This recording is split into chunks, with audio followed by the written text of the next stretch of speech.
avec différents sujets. Aujourd'hui, je veux parler de l'impact négatif des FDLR sur les sols congolais. Alors, euh, pour ceux qui ne me connaissent pas, je suis un Kivusien, donc je suis né et grandi au sud Kivu, mais j'ai eu l'occasion de travailler au nord Kivu et dans la Monisco pendant 5 ans. Et j'ai sillonné le territoire des Rutshuru, Masisi et Walikale et un peu dans le Lubero. Euh, je n'ai pas assez de connaissances dans le sud Kivu, mais je vais me limiter dans ma zone, là où j'ai travaillé, là où je connais, pour bien sûr partager de l'expérience et de l'expertise. Alors, aujourd'hui, comme je l'ai dit, je veux partager d'un petit sujet appelé est-ce que le FDLR constitue une menace pour la RDC et son pays voisin, le Rwanda? Je dirais que oui. Pourquoi?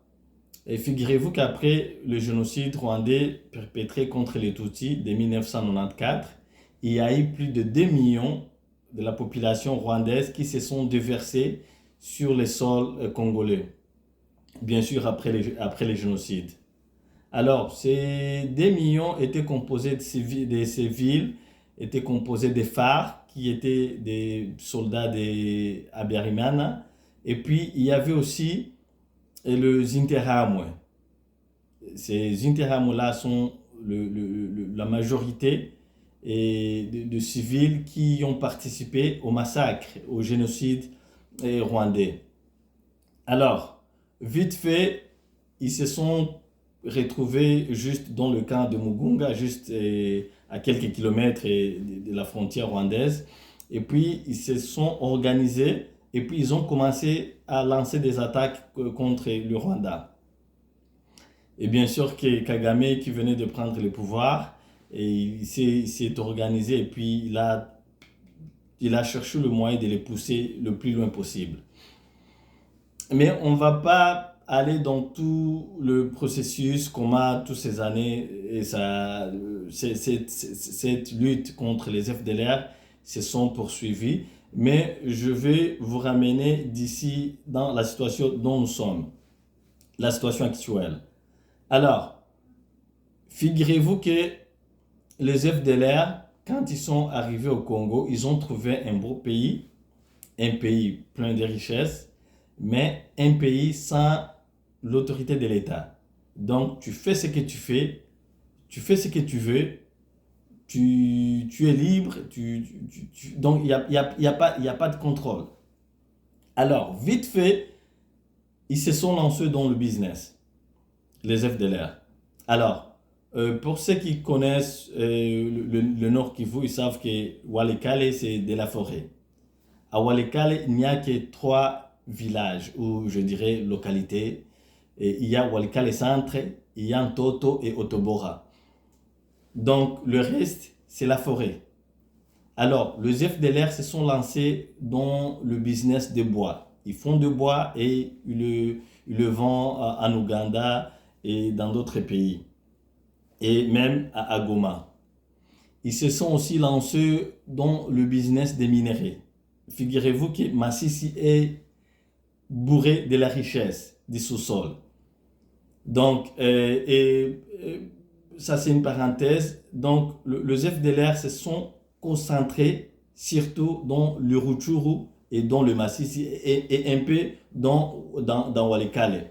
Donc, ils se sont lancés dans le business aussi des minerais, surtout dans le territoire de Masisi. Ils se sont aussi lancés dans le business des cafés, l'agriculture, et surtout dans les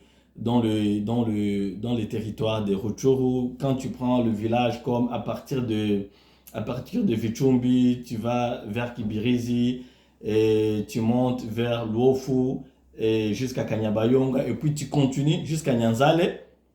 Tout ça, ce sont des champs de plantation de café et du thé. Ils se sont aussi lancés dans le business de pêche. Il y a une lac, pour les gens qui connaissent le parc de Virunga, surtout à Rwindi, un village appelé Rwindi, et surtout à Vichumbi, il y a une grande lac qui s'appelle lac Édouard. Et vu qu'il n'y a pas assez la population aux alentours de ces lacs qui fait la pêche, donc les FDLR ont pris avantage des pêcheurs dans le lac Édouard. Donc figurez-vous qu'ils font la pêche, ils font le café, ils font le minerai, ils font le bois. C'est qui leur rapporte beaucoup d'argent. Et cela sans contrôle de l'État congolais. Donc il y a l'absence totale de l'autorité de l'État. Donc ils se sont développés plus vite et de la sorte qu'ils peuvent se procurer tout ce qu'ils veulent. Alors, pourquoi aujourd'hui les FDLR présentent une menace éminente pour la population du Nord Kivu et du Sud Kivu et aussi le pays dont ils sont originaires, le Rwanda? C'est parce qu'ils sont capables de tout. À cause de ce business-là leur a apporté beaucoup de moyens pour se procurer tout ce qu'ils veulent. Alors, les FDLR sont devenus une menace éminente pour le Rwanda. Ils sont devenus une menace éminente pour les autres populations qui vivent au Kivu, surtout les Nandais et les Hundés. Ils sont devenus aussi une menace très imminente pour les Tutsis congolais, car nous sommes très menacés si tu racontes un FDLR, surtout dans ce village, dans le village cité au-dessus. Donc, le taux de survie est très minime.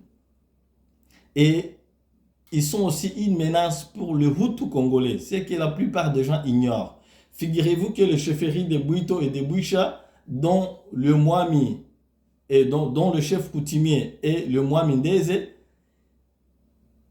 sont en conflit perpétuel des terres. Donc les FDLR viennent, ils prennent les terres des Hutus congolais, ils les cultivent et ils les tuent. Donc ça, c'est une parenthèse que la plupart des gens ignorent, que les Hutus aussi congolais sont menacés par les FDLR. Donc, j'implore le gouvernement congolais, j'implore la coalition AFC M23 de prendre soin et de prendre en cause cette menace, parce que c'est une menace qui perdure, c'est une menace qui est là depuis les années 1994, et si l'on ne fait pas quelque chose, dans l'avenir, ça va être incontrôlable. Merci beaucoup. Si vous aviez quelque chose à nous dire, un commentaire ou une idée, n'hésitez pas à nous le dire, n'hésitez pas à nous l'écrire. Merci beaucoup.